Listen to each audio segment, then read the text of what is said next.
வெங்கடேஸ்வரருக்கும் பத்மாவதி தேவிக்கும் திருமணம் நடந்த பிறகு அவர் அகத்திய முனிவரின் ஆசிரமத்தில் 6 மாதம் தங்கியிருந்தார். பிறகு தனது மாமனார் ஆகாசராஜனின் தம்பி தொண்டைமான் சக்கரவர்த்தியை அழைத்து, நீ மலைக்கு மேல் எனக்கு ஒரு ஆனந்த நிலையத்தை உருவாக்கு, அதில் நான் என் மனைவியுடன் வசிப்பேன் என்றார். அதற்கு சம்மதித்த மன்னன் திருப்பதி மலை மேல் மிகவும் பிரம்மாண்டமான ஆனந்த நிலையத்தை கட்டினார். அந்த இடம் துவாபர யுகத்தில் வராகர் சிலை இருந்த இடம். பிறகு வெங்கடேஸ்வரர் லட்சுமி பத்மாவதி இருவரையும் அழைத்துக் கொண்டு ஆனந்த நிலையத்தில் தங்கினார்.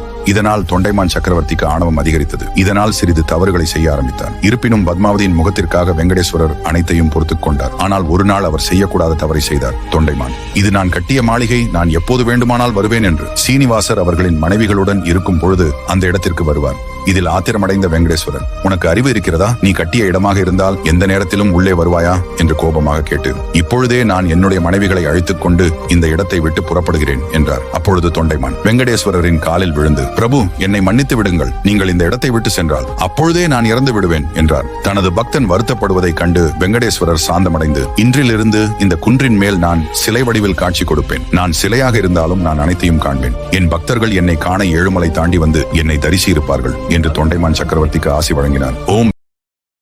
Download ShareChat.